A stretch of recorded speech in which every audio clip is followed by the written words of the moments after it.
Hey, good evening, ladies and gentlemen. It's Tuesday night, so that means it's time for Arkansas Motorsports Magazine's Tuesday Night Tune-Up. I'm Bill Gilkey and my co-host Heath Tate.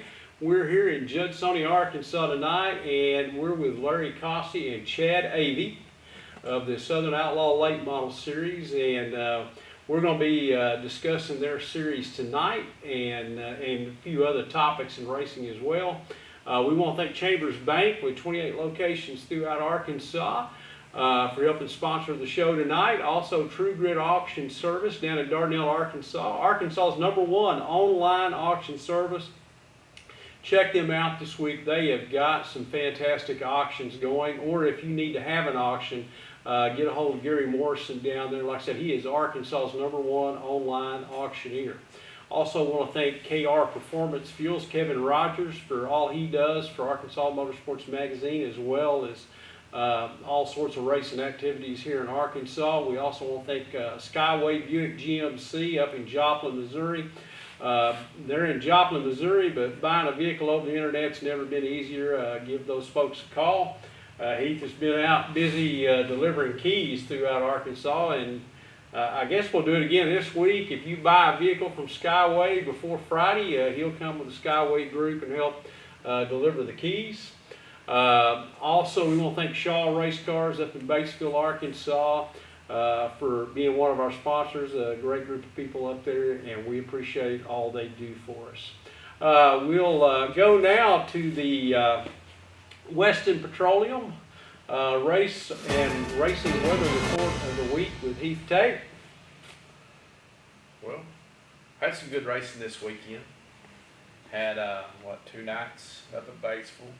Ran up there, y'all series. Yes, sir. Ran up there this weekend and had a great race up there for that. Congratulations to John Kirby from Russellville for winning that race Saturday night. Late model race up there. We got the Auto Kings mod race up there this week. 1,500 to win. ASCS. The sprint cars are going to be down in at Murfreesboro. Diamond Park, down Murfreesboro. They're going to be down there racing this week. That's a Saturday night show down there. Sprint cars, so it'll probably a pretty good show going on down there also. Lots of good racing going on this week. Mm-hmm. I know it's not really race related, but we need to talk about September the 18th. Yep, we've got a back home at Danville, where we're from. We have a festival, Petty Jean River Monster Festival, we call it. It's we got a car show that's there, and we got live music. It's a big ordeal that we do there at Danville, there at the sheriff's office, outside the sheriff's office, there where we're from. There was an officer that had gotten killed in the line of duty a few years back, and we do this festival and honor him, and we do scholarships for kids in every school in Yale County, actually. So Five scholarships. 5 scholarships. $1,000 scholarships. And but it's a big deal. There's something there for everyone there. So start planning September 18th. Be a nice car show. I mean, we have a big car show. So, and we have a lot of racers come, and there's a big reunion there for those guys sit around and bench race. And you can come out and meet a lot of racers from Arkansas pitch in and help. So keep that in mind. Hey, real quick, I want to say something. I had the opportunity to interview Bubba Greer Saturday night at Batesville. He has been winning a lot of the cruiser class races up there. He kind of just come in the media center there at Batesville and just kind of issued a challenge out across Arkansas and Missouri and Tennessee. He kind of had a little bit of a Ric Flair attitude. You know, you got to be the man, you got to beat the man, and he kind of sent a challenge out to all you guys. And Mason Tyner, if you're listening close back to home down there in Morrilton, like I said, Bubba, he's issued a challenge for all you guys to, like I said, if you're going to be the best cruiser racer in Arkansas, he said you got to come beat the man to be the man. So Mason and all you other guys out there, He's issued a challenge out there, and he's willing to back it up. So, but anyway, congratulations to Bubba. He won Saturday night. Has won quite a few up there. So, just wanted to kind of pass that along. But anyway, ran well up there. We'll get into tonight's show, and like I said, we've got Larry Cossey and Chad Avey of the Southern Outlaw Late Model Series, and I'm gonna kick it over to Heath over there and get this thing kicked off tonight. Well, we get to start this with tell us about your racing career and how that's all going, and I guess we'll start with Chad down there. And about that, because I know, y'all got the late model series together, but you've also involved with racing yourself and done some racing and done some stuff, and I guess we'll do a little bit of both. What do you think? That'd be fine. Bill? I mean, we'll talk about some racing, but I mean, we really want to know about your series also. What y'all got planned, where we're going from here with the Southern Outlaws. I mean, that was, had good race this weekend. John Kirby. I mean, it was really good. They went caution free. Those guys put on a really good show. Stephen Crocker, he got out early, and then Kirby reeled him in, or Crocker fell back to him, whichever way happened. They put on a really good show, and some of those guys in the back were dicing it up for fifth and sixth position. All the guys had a really strong run at Batesville. The place had a new dirt on it.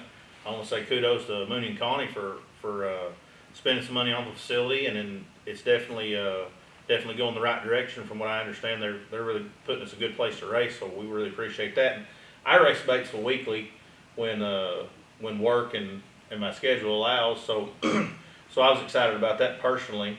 In my racing career, I started out in modified. I'd help a gentleman race some hobby car stuff, and I thought, man, I really hate going to the junkyard and getting parts.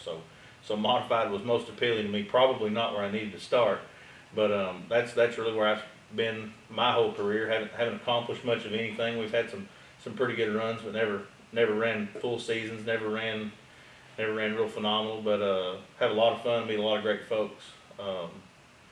We've had some better runs the last year or two, but really just having a good time. Like I said, racing at Batesville and West Plains, and when I started racing, it was BB and Batesville back and forth.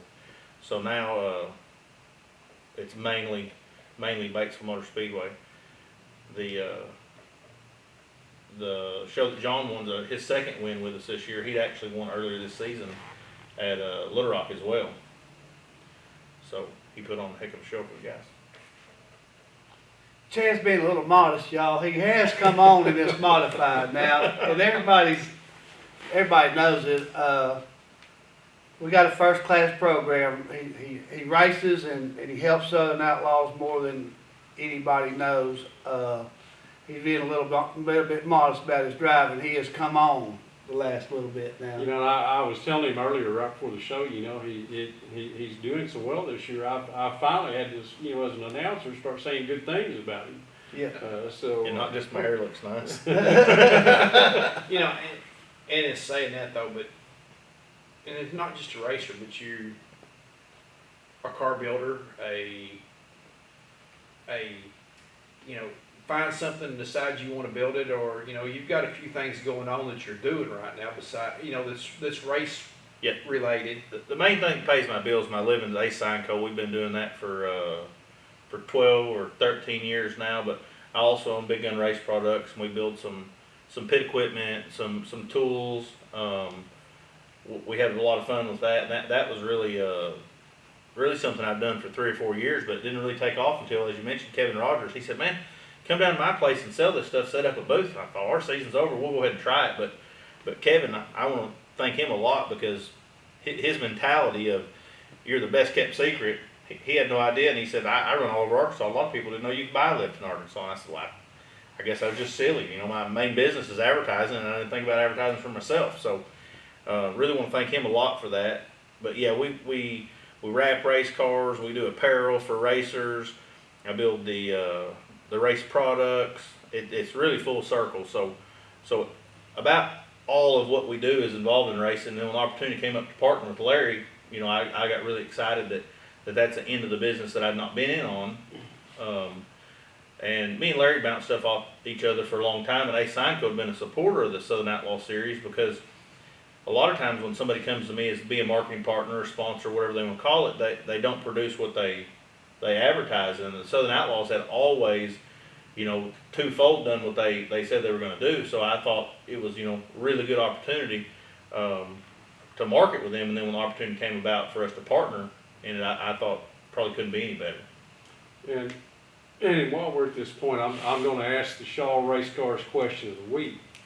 Larry, what was behind getting the Southern Outlaw late model series started? What was the concept and why?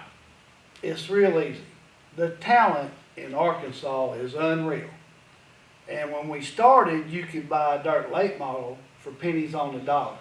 Now, I'm kind of bragging about this, but the economy, you can't buy a dirt late model nowadays cheap like you could when we started.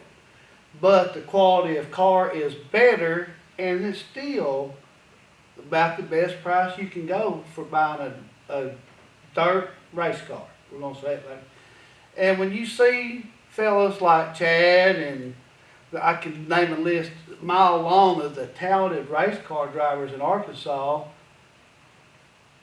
late model is high up on the food chain. I'm not going to say too high, how high, but it's sprint cars and late models what most people dream of driving. And when we figured out we could make it affordable and make it fun, no brainer, no brainer.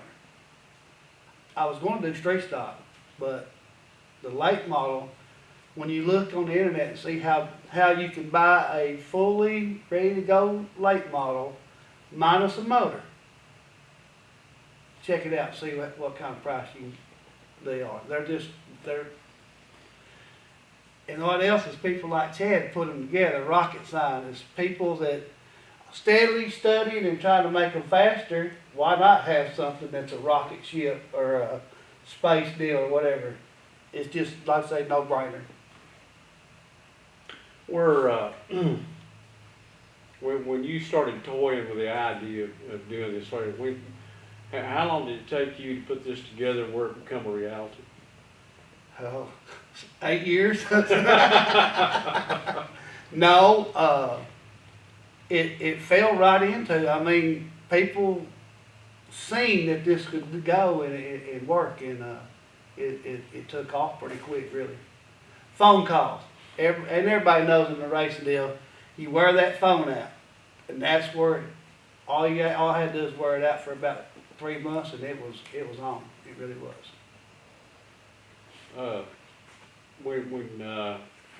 Where did I want to ask this question? Where was the first Southern Outlaws race ever held? Plumerville Speedway. Plumerville Speedway. Sure was. Do we remember who won that race? I can pretty well narrow it down to one of 3 drivers. I'm sorry, I'm old and forgetful, but it was either Travis Ashley, Chandler Petty, or Hunter Dern, and I can't remember which one, but I know it's one of them 3 guys right there for sure. And 3 good drivers, right there. Well, Travis was the first champion, so and that was going to be my next question. Okay. Who was the first Southern Outlaws champion? It was Travis Ashley, sure was. Oh, very proud, very proud. And this has been going for how many years now? This is the 8th year right here. So not only have you got a great program, you've also got a product with a lot that's built stability. I mean, you've been here 8 years. Yes. So obviously you're not packing up and going anywhere. So. Well, I didn't want to toot my horn or nothing. And I mean that to say, in today's racing climate, we see different series come and go. We see different classes come and go, and I was talking with Tilly Evans from Fort Smith this week, and and we were discussing, where racing's at. A lot of racers out there are afraid to take a step in any direction because we don't know how long a class is going to be there or a series is going to be there. But you're sitting here with a series that's 8 years old, so that's got to add a lot of credibility to your program. Well, a lot of people don't know it, but I'm a former driver myself, and I had limited success, but I always like to give back. I'm not a taker. We do this to give back. I believe, I said this before earlier when we was talking, if you ever dream of driving or winning a late model feature, we know about 20 guys that come and race with us, and the only time they won a race was with Southern Outlaws in the late model. And they may not run around talking about it, but you know they're proud that they won a late model feature with somebody. And that's what we do it for, really. Well, I've been watching your races since you have been putting them on, and I think anybody out there would be proud to end up in victory lane at any of your races because over the years you've had some pretty stout drivers come through your series. I mean, they might not have been necessarily household names in the world of late model racing, but on the undercard, I mean, everybody that's come through your series has been a winner, or at least a top at other levels. Yes. And you give them the opportunity to get in a late model.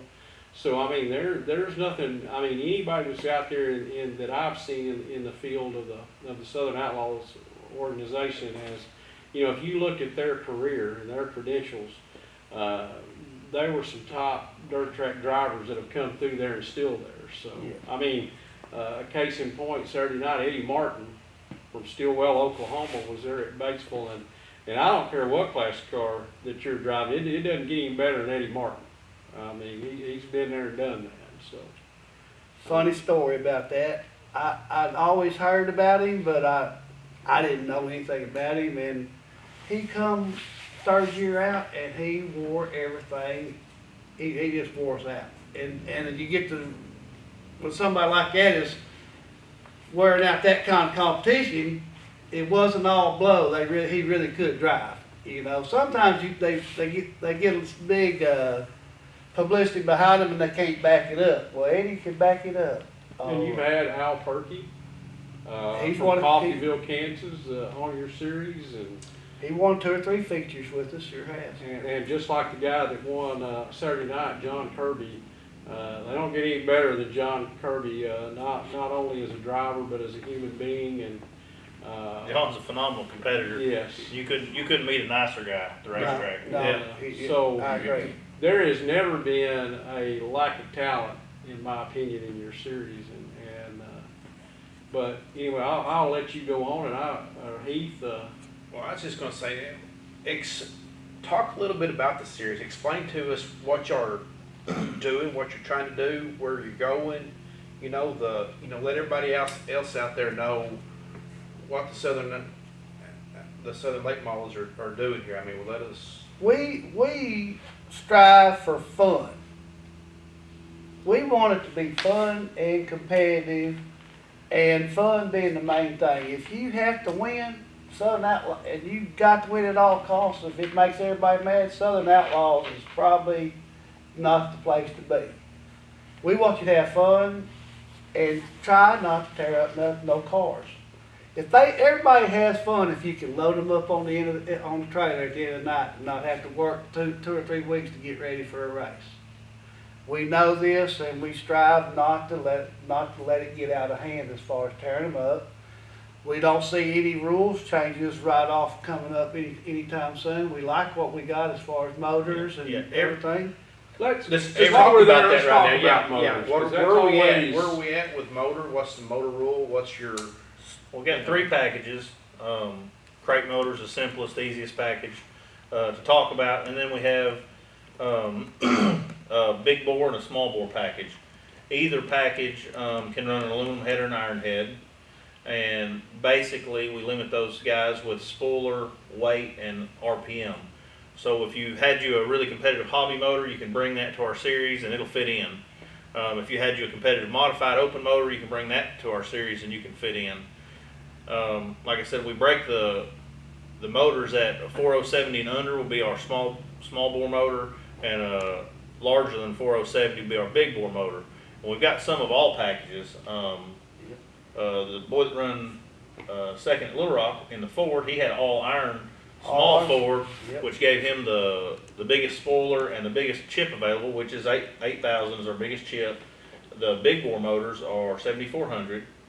So the weight break is the lightest for a crate motor, 2,250. 2250 for a And crate. 2,300 Still. for a steel headed and 2,350 for an aluminum headed motor. And then they break by the chip. So really you can come with anything. If you're an old drag racer, you got that motor in the shed, you can get in where you fit in. Same thing, if you had a competitive street stock motor, it's big bore but an iron headed deal, that'll work for us. If you want to build a specific built motor for Southern Outlaws, we have those guys as well. And all those packages have won in the past. And this year, like I said, John Kirby's won 2 of our races, and Alan Brown won a race on a crate in Crawford County. He put on a heck of a show. Alan was on the show last week. He's talking about that. And another thing, just to simplify just things just a little bit, steel block, no question, wet sump, 23 agree. and 23. It's that easy. And this is gonna be a tough question to ask, and we know what the crate motors cost, but if we were looking at a small bore engine out there, what do you estimate cost being? Well, now that's hard to And say. it's hard to it's say. budgets. It's Yeah. a budget deal. But if you shop, realistically, if you shop like me and Chad, Like regular racers, some guys have a budget. We all know that some guys can afford the boom. If they deem to spend that, then so be it. But If you're too poor, you can get a talk competitive. show You can get a competitive Southern Outlaws motor. I've heard guys talk about $5,500 motors and $9,500 motors, and I think both of those probably have got their place in the Southern Outlaw Late Model Series. I have heard, the rich guys, they're running $20,000 motors. Well, I don't know why you need a $20,000 motor to compete with crate. So, is there guys out there spending that? I don't doubt it. In our series, I'm unsure, but I think that if you had a $9,500 motor or a $5,500 motor that you'd really spent some time together at parts economically, that you'd be really pleased with the results. I've had some guys at the Little Rock talk about having $3,500 motors. I think that's what a gentleman said that I know he was like in the top 7. So I think when Eddie Martin was winning, he had a 300 horse headed motor. So he sure did. So- People laughed at it, a little old 327 when he first started with us, and it was bad. I Yeah. mean, it's not always horsepower. No, And it's, but I mean, for somebody that's out there that's watching tonight, or is gonna watch the show next week or in the future, because it'll be up for a while, for somebody out there, just give them a general idea of what we're looking like economics. A 383 with a set of Rodex heads, older set of good used Rodex heads, and you're in the ballpark. The biggest thing that I don't want to get into saying, but working on the tires. That's where people really, that's the issue that gets them in. The guy that's going to win versus the guy that's going to struggle and think he don't have the car as the tire work and the stuff like that. But we're teaching them and they're learning.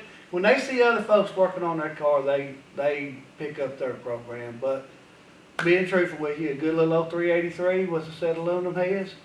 And you don't have to have aluminum heads. Terry Henson, T2, Yeah, I was fixing to bring up. he Terry. finished second in the points last year with a steel-headed, now I don't know the cubic inch, but he was turning 8,000 with steel heads, and he had a big old spoiler on the back of that Masterbuilt. And I know a lot of people that couldn't keep up with him. And he looked good Saturday night at Batesville. Looked good Saturday night. So.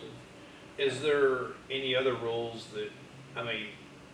is there a shock rule? Is there any other kind of, nope, pretty well limited to that 1350 tire.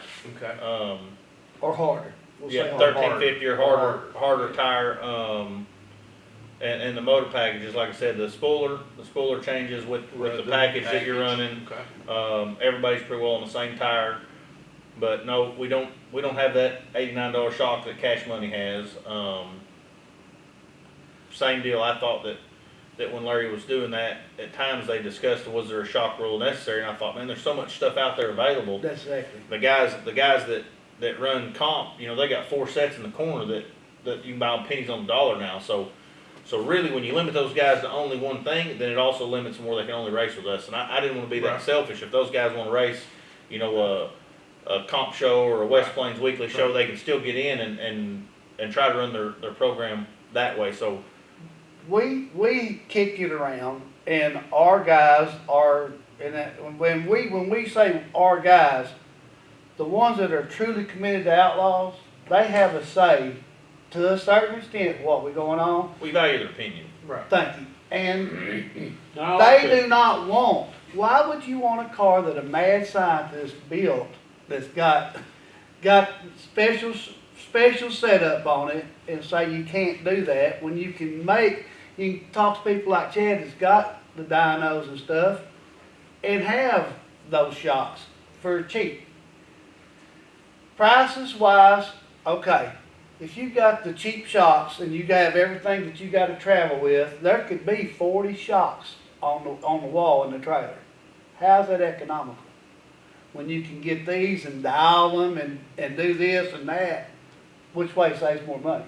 Having 5 shocks that you can tune or having 40 on the wall in there? Make sense? No, I see what you're saying. It's a lot more economical and that's what we're about. Our guys can buy from the big guys. Big guys think their stuff wore out. Our guys pick it up, go get it dynoed and rebuilt, and we're big guys again. And while we're on that subject, talk about tires. And, I assume that a lot of you guys buy used tires from the bigger guys, and just throwing this out there for people that are watching. What's a used tire going for these days, randomly? Used to be $40, and I don't keep up with it, what it is, but you could get good used tires that we would feel comfortable racing for $40 a piece. Yep, this year what I've seen is a $40 to $65 deal, and I think the influx is because of shortage. Right. Hoosier's having difficulty. I'm a Hoosier dealer, so the new tires cost like $183. So when a guy can go get a used tire for $40, that $65 mark, and like I said, 40's been pretty well industry standard, and still they're using them a little bit longer because of the shortage. They don't just get a heat race out of them sometimes, even the bigger guys. So the influx is up a little bit, but still really economical. And the big teams use so many more than our guys consume because our season is shorter, our races are shorter. So a guy can go get a set of tires from somebody, or even buy new ones, and they last a lot longer. So it's not the huge tire game that late model racing once was, with 40 compounds and. And here's the moment, you have winners on those $40 to $60 tires. Oh, yeah. Oh, yes. Oh, yes. Yeah, Randall, he won a points championship, and I know that he purchased a bunch of tires from Jack. That's They're right. good friends. They done business together. I'm not gonna say he bought all of his tires used, but I know for sure he done. Kenny Methvin, he's adamant that we have to keep it where he can buy used tires, not because he can't afford new ones, but because his fun level is with that program that he wants to buy new ones sometimes and used ones all the time. So Right. a lot of our guys really enthusiastic about being able to buy some pre-run good stuff. Well, like I said, those are good points, about for somebody that's interested in fielding that type of car. That you can buy used equipment at a decent price and be able to go out and have fun, be competitive. And the other thing I want to tell people, and like I said, I've watched these shows for years. I've not really ever seen anybody that wasn't competitive in your series, and if they weren't competitive, it was because of mechanical issues. That is correct. Which I've always thought was impressive about, the Southern Outlaws is everybody out there had a great opportunity. And if you saw somebody that night at the show that wasn't competitive, it was a mechanical issue that got them there. One of the things that I'm most impressed with and made me interested in getting with Larry because of this series was the next thing. I race a modified weekly. Everybody's not so friendly in modified racing. You've got your group of guys that you get along with and they're friendly. It really seems like the Southern Outlaw community, they really go above and beyond to help one another. It may be first and second in the points battle, but those guys are still willing to loan them what it takes to put the show in. So we've got that family atmosphere and it's friendly rivalry. So a lot of those guys, like I said, they're willing to do anything they can to help one another. And then typically that's how you see it is you'll see a group of 3 of them parked together because they race out of the same place or they race out of the same notebook. And even those 3 can go to guys that's parked all the way across the pit and borrow a distributor cap or header gasket. So everybody tries to help one another get the show going. So that's something in motorsports that I hadn't seen a lot of, that as a combined group that they all really seem to get along well and try to help one another. Yeah. I want to say something about, talk about that Saturday night. It was, it was good to see from back down our area, you know, see people like Robert Myers and Scott Freeman. I mean, people that we started, we were watching them when they started out racing. Right. To be racing at a level of what y'all have now. So, I mean, it was good to see, you know, guys from back home, you know, be in your series and do well, and those are 2 great guys as well. You know, like I said, I can't say enough about your show. I mean, it's you know, the fans, it's good, close, competitive racing.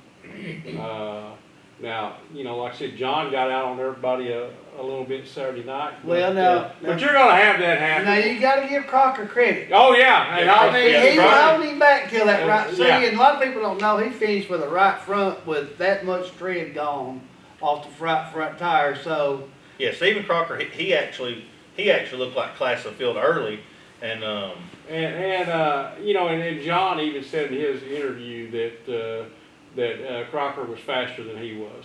You know, like I said, no better guy than John. He Yeah. called it like it is. So. But he said, man, you know, he said that guy was fast tonight. But you know, And another thing that I like about these guys in their series is, you know, you don't have very many people that take care of their drivers the way they do. It's far. I mean, you know, your drivers show up to a race at Batesville. Well, y'all take care of the driver. Y'all done paid his way in and got his car in, and he's not having to pay a pit pass. I mean, y'all do that pretty much for every track you go to for your driver. That's part of our program. Before I was actually partners with Larry, we had discussed this, and I said, you know, it's a big juggling game. I've been to some other series deals, racing mods, and seen other classes. They claim the start money, but then they have this huge entry fee, and you start adding the purse up, and you're like, man, you're just trading $5 bills, you know, back and forth and sideways. It doesn't make sense. So when the driver gets in free, you don't charge an elephant at the circus, you know, like that guy's putting on a show, so he gets on free. So all of our drivers at every place always free. That's something we make an agreement with the promoter. But something else that we try to go, and I can't say enough about what Larry and Becky done. His wife's the hero behind the scenes. She's really worked hard. That's what I told him. Is I said I couldn't come on this thing at year 1 and done what he done. I would have banged my head against the wall until it didn't work. But he laid the foundation. He got the groundwork going, and I just come in and I help fine tune a couple things. But when I come on, that's what I told him. I said I don't want to leave the drivers meeting with the ears burning. You know, I go to so many places and they're angry and I didn't do anything wrong. So at the drivers meeting, back up. What's that? No, I'm just kidding. Go ahead. Yeah. So I didn't do anything wrong at that time. So I said, let's make this exciting. I got some partners on board, and we give away a 1350 tire at every driver's meeting for the people in participation by random draw. It's not the guy that won last week. It's not the hard charger.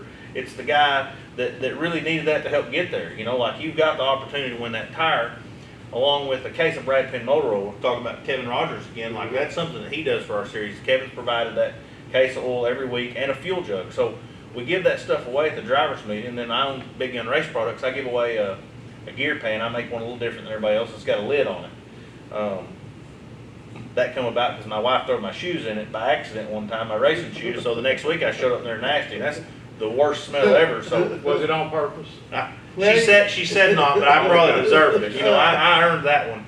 But we try to go above and beyond to like I said, make a good atmosphere and give our guys stuff for showing up, because it's not about making this $1 million at the end of the day. It's about making a super family oriented, fun, affordable series, but everybody can get involved. And I want to add to that you know, giving away the tire and the oil and the jug and everything, that's a big deal. And from a racetrack promotional standpoint, one thing, we always hear from the drivers is, and I'm gonna go back to, let the driver in free. You always hear from the drivers, you gotta do something to help lower the cost of getting us here. And in the grand scheme of things, from a track owner's and promoter standpoint, there's not a whole lot he can do, because he's got a huge overhead. But it's those type of things. If you're a driver in the Southern Out and going to the track, hey, I've got a chance to pick up a new tire tonight. I got a chance for a case of oil. I got a chance for this. I mean, that's a big deal. There's another point I'd like to make about the driver getting in free. You think that it costs the track a little bit, but 9 times out of 10, that frees that driver up to bring another helper in the pits. Right. And without that, they won't have the help. They won't have such the competitive cars. Almost everybody we know, since we started letting folks in, they're going to have 1 or 2 guys working on their cars now.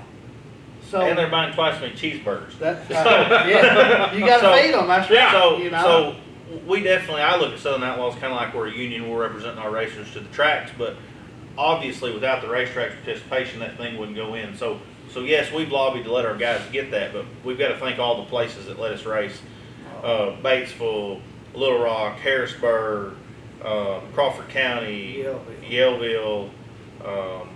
I'm missing one. Yeah, now I am too. Anyway, all those places are super phenomenal, and it's really weird. As being a racer, you always look at things from behind or in front of the scenes, and being a promoter, when you go in there, it's really a different atmosphere. The way that they put the show on, how they score races. I've been racing better than 10 years, and I didn't know how they scored a race. I didn't understand there was 3 ladies back there like wearing ballpoint pens and pencils. I mean, stuff was smoking, and these ladies are doing all kinds of craziness. So we probably don't give those people behind the scenes enough credit. And we don't. They don't get praise, but they sure get a lot of that other stuff, if you know what I'm talking And about. I tell people all the time, you don't know how hard it is to get a group of people, especially some that are experienced at what they do, to devote week in, week out to be there at the racetrack to help put the races on. Amen. And I'm talking about that, and that's from whoever's at the front gate, Whoever's taking the garbage out. whoever's in the concession stand the guy running the weed eater. Yeah. Like everybody there is definitely They're important. That's what. definitely unclaimed fame. It takes them all, and like I said, as a racer, I come in the gate and I look at a place and say it's clean or it's dirty. But now as the series promoter, owner, I come in and I look at a place and I think, wow, they've really put in some work. And like I said, when you go to one of those boxes and see all those people coordinate with one another, even the announcer, some places got them right on top of the ladies. Some of them got them in a different room. So really the way that they coordinate and get all that stuff done has been amazing. And one thing racers don't realize, if you're a racer and you want to take Friday or Saturday night off, what do? You take it off. That's right. But those people, if they're committed pretty much for the whole entire season. They don't get a day off very often. Well, and I seen this past weekend they lost a concession stand hand at the track, and you talk about how that changed things in an uproar where one lady normally done this, another lady done that. We don't have this lady, and this lady can't do both. So it was really an uproar, and that's where Connie and Mooney had to step up to the plate and juggle and make things happen. So it was really odd, like I said, from my standpoint, seeing it in comparison to being a driver. And a lot of that is, and it means we're on that subject right now with tracks and stuff like that. I raced and didn't really think a whole lot about it. I showed up, I went racing. Fussed when you thought you needed to. And then put the car back in the trailer and left. Right. And did it all again the next week. All right. And didn't really realize all the work that went into it until Bill had taken over track, him and Tommy, and what was going on. And then I'd go over Saturday morning or something like that and see everything that was going on, and then listen to him what was going on, and realize that, my gosh, you got to start in the middle of the week. And you start getting your track ready, and you're doing this, and you're doing that, and it's a you know, it's like you said, it's not just we show up on Friday and we go racing. We show up on Friday and we go out there and put a little water. No, it's an all week, work your rear off, get this thing ready, and you know. So I'm saying that to say to all those track owners and kudos. how much everybody's really and all of us drivers out there that want to gripe and complain about it. How tough it really is, especially with all this rain stuff that's been going on. It's difficult. Well, Bill, while he's on that subject, I ask you, a lot of stuff has to go right at the put on the race every Saturday night. Is that Yes. not true? Yes. More stuff? I mean, like I said, as a driver, you don't think a whole lot about it, but then when you go to the other side of the fence and start helping, I mean, it's just astronomical, the things that have to go right. And like I said, it can be Wednesday, and if something gets out of kilter on Wednesday's schedule, it affects the show the rest of the week, because most of the time, it's not a simple fix. Well, we sure appreciate y'all's work. And, and that's why I say this a lot, and it, falls on a lot of drivers' deaf ears, but, I wish when they went to the concession stand or they went to the front gate that they would thank those people that are working in those positions, because they don't understand how vital that those people are to getting the show on. And no, it takes everybody. It's a huge synchronized swimming act. Like you said, it don't just start on Friday. And there, and if y'all being in the promotional business, it's a big calculated risk every week. Big calculated risk every week. And I want to say this about Mooney. I applaud him for stepping out and taking the risk at this time of year to do what he done to the surface at Batesville, because that was a very risky maneuver to do the kind of work that he did to the surface at this time of the year, and it turned out great. I mean, that was a huge risk to do what he done, because a lot of the times when you do that, people don't understand it, that sometimes the dirts just don't mesh, and the tracks come apart, but that was a huge risk, and it looks like it's paid off.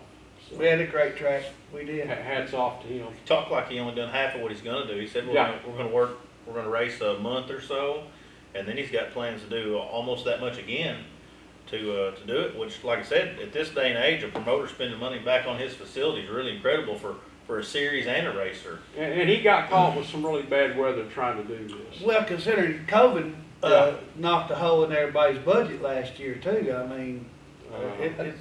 And people, and a lot of people out there don't understand that, everybody thinks that racetrack promoters and owners, they get rich, and the truth of the matter is you're working on a very small scale of making a few $1,000s here or losing a few thousand. I mean, it's a flip of the coin. It's a flip of the coin every week. Yeah, it's a feast or famine. I've got some buddies that run a racetrack, and they said they might clear $6,000 or $8,000 this week and lose 10 in 2 weeks. So they said, like, you have to look at it as averages or you'll go crazy. Yeah. So I mean, I've seen me and Tommy New out in our vehicles scraping change, before, because like I said, a flip of the coin, it goes either way, And then talking about back to y'all's series, and talking about y'all's the way y'all's y'all have a great payout every week. Every time that y'all have a race, it's 1,000 to win, 100 start, guaranteed money. right? And racing with Mooney's really what got me that guaranteed deal. He don't cut it. If you got 3 cars, he pays right. So getting used to that as a racer, and then when I go to other places, I'd be really frustrated. These fluctuating pay scales. The guys that showed up are the ones that patronized you and done right, and you're going to penalize them if there's not enough of them showed up. So I told Larry, I said, man, like, we've got to make sure that whatever we do, we guarantee the total purse the whole time. I've got some really good marketing partners that are helping. The racetracks are phenomenal. But yeah, the 1,000 to win, 100 to start in our points fund is really where we set ourselves aside. There's some other folks that pay real similar, but our points champion gets $2,500 gift certificate to Eagle. Second place, $1,500 cash. Third is $1,000. All that stuff that Larry had set up before I was involved. but that was really, really phenomenal points fund for just a little old traveling steel block late model series. It is. That's great. He really didn't give himself credit for how phenomenal he was doing. There's lots and lots and lots of racetracks that spend so much on other things that they don't have the opportunity to do that, and he had made a plan to make it where we could do that for our racers.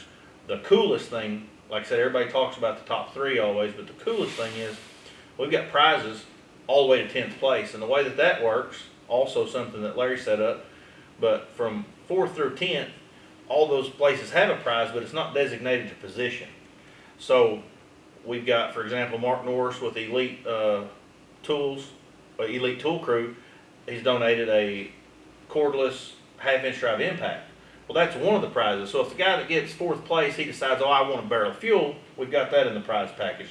If he picks it, then it's out of the bunch. And 5th place can pick Mark's impact.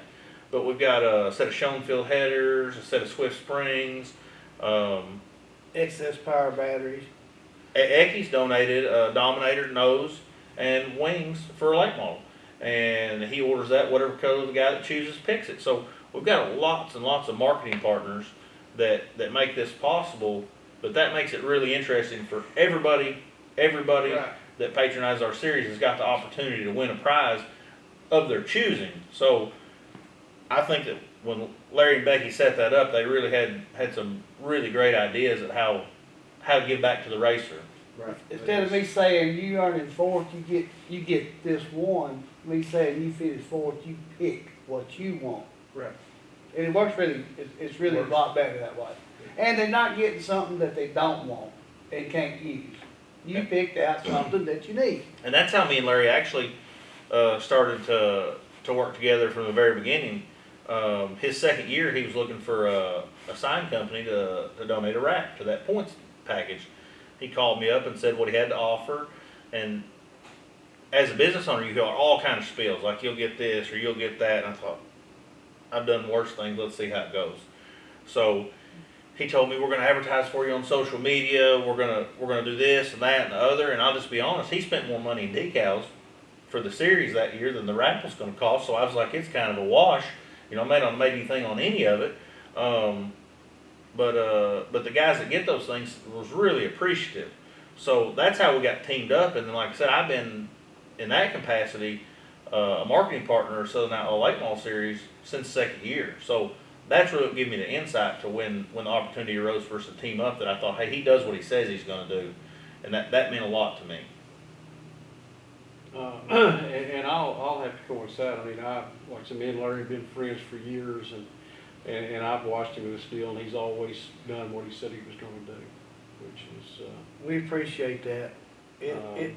Sometimes people don't think we do, but but no, we really strive to do exactly what we say. It's really important that if you don't do what you say, then what are you?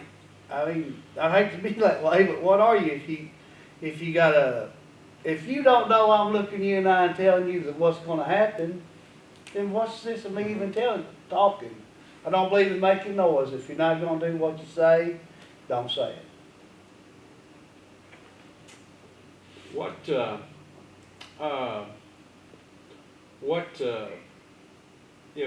If we've talked a lot about the costs and everything, and we hit on it just a little bit at the beginning of the show, but and like you said, when you started this thing, Larry, the older late model cars were a dime a dozen out there. But if a guy's sitting out there watching tonight, kind of what's the market value today for a car? And I'm going to say this, I'm going to blame you. I'm going to blame you, buddy, for the price of these cars going up. And that's the truth. And I'm not going to story to you. I haven't looked at the market because we have brought the price up. And I'm not trying to get. And I admit that. The joke No.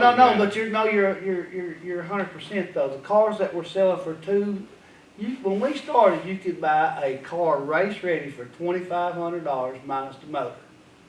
It may not have the best tires on it, but it was. Or the best, you might get the man's beat up wheels, but they were $2,500 late models that weren't being up. They was just, you know how the guys are. They run them for a couple of years, they're old, it's time to get a new one. And now them cars are probably 12,000 or more. I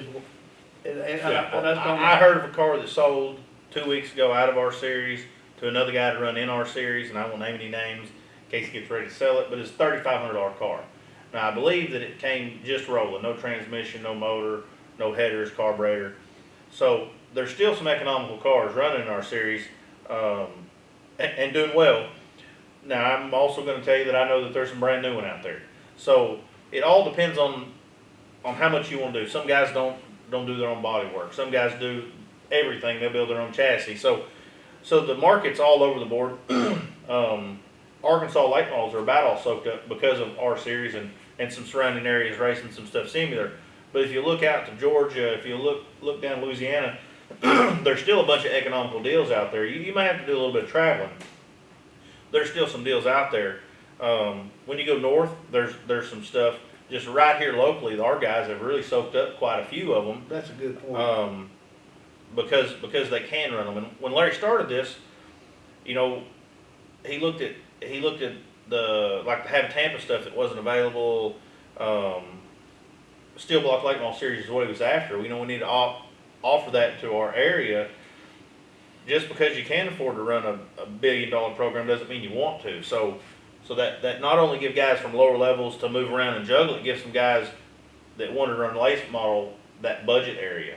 So I think that there's lots and lots of good things that he done, maybe inadvertently or maybe on purpose, but a lot of people don't give him credit that he's really created all of that opportunity that there wasn't at all before.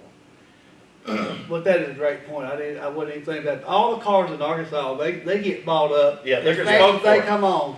But like you said, when you go to places that have a lot there's crate cars, there's all kinds when you go to the southeastern part of the country. But I think you also got to look at that from a complementary standpoint, Larry, because although the value is going up for the guy looking to get in, you probably helped a lot of other racers out along the way that just had that car sitting back there that was probably never going to be worth anything.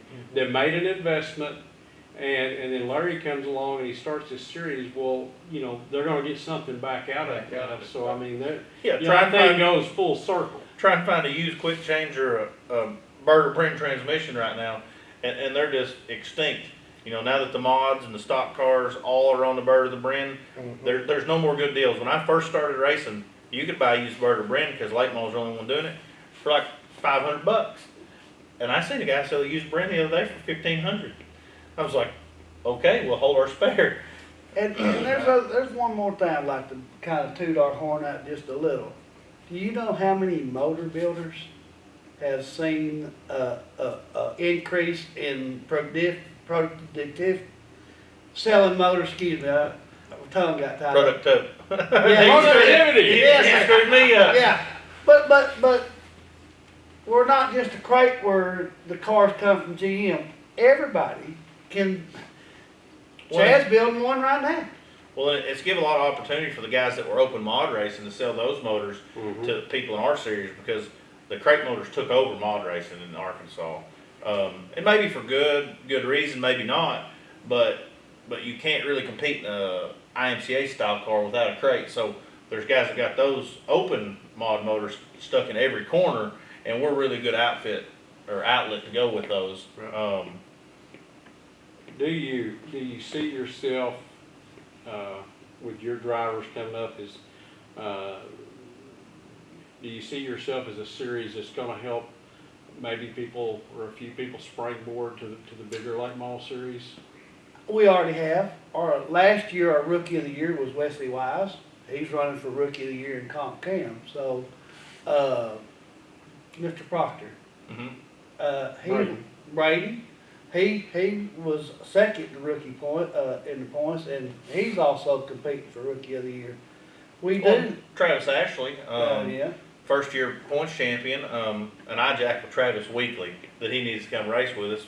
I really like Travis. I think he's a great competitor, and he really fits the Southern family. When I say somebody go out of his way, if you needed a right front and he had one, he'd give you his.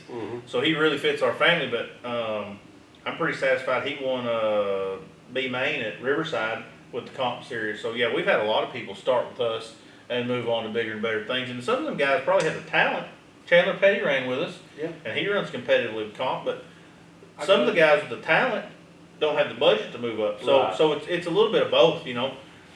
Hayden Cordell, won 18 years old, won a feature at Batesville Motor Speedway. You teched his car. Yeah.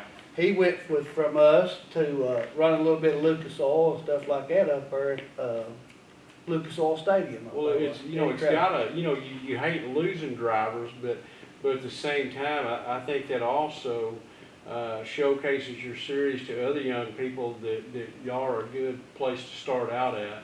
Well, it's like you was talking about Al Perkey. Everybody, he qualified for topless and would qualify for big races. But I like to say our series is for comers and goers. Right. It's both. You get tired of the big circuit or whatever and spending that big money or sponsor run out, you can always come back and race with us, And it's tough. I will tell you that. And something else, and I wanted to mention this earlier, and I want to do this before we get away, but, is it Rob Powell, is that right? Came from Bartlesville, Oklahoma to Batesville. Yes. So, I mean, Former champion, Rob Powell. and you got to have a good foundation for your series for people to come that far. So, I mean, that's got to say something about your series as well. I got one more thing I'd like to say. Our series is tough enough that we've only had one repeat champion. Rick Kernsberger was the only one to repeat. It's easy, I guess, when they first come, but it gets harder.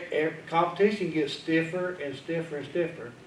But like I said, to have in 7 seasons to have only one repeat champion, I think that's pretty competitive. That's pretty good. Well, Heath, I'll kick it over to you for the New Vision Graphics vision for the future. Well,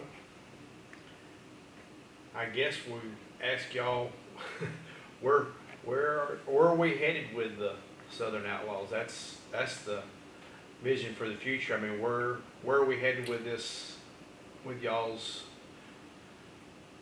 We want to be as good as we possibly can be. That's the best question. The best way I can answer it.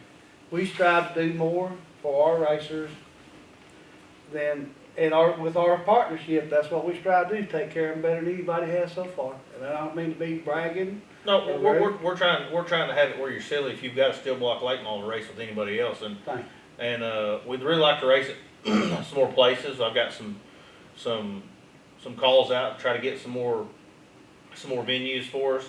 We'd like to race a time or two about everywhere in the state, and then trickle out of the state just ever so slightly. Some of our guys can't go to all of them. We understand that completely, but we really want to make it to where we have a little bit more on the schedule for next year. We don't want to change the rules any. We're going to watch and evaluate all season long in case something is out of kilter. Right. But as of right now, everything seems to be running pretty smooth. Our guys are pretty competitive. I'm going to try to bring some more marketing partners on so I can do more for the racer. This year's been a pretty big growing year with me coming on. We've added that we carry a trailer, and we're selling t-shirts, and I'm carrying tires if the guys need those things. Big Gun Race Products provides a spring smasher. Some of our guys don't have the budget for that, so we keep it in the trailer. If they need to set any springs up, that thing's there for them guys to use. We really just strive to be the shiniest steel block late model series in Arkansas, and we're going to do what we can to be number one at that. And I will say something, that spring smasher deal is a big deal. Oh yeah. That you're providing that if a racer needs it, that's a big deal right there. And one more thing to add to what he's just said, we want to have a true Arkansas State dirt late model champion is what we really strive for.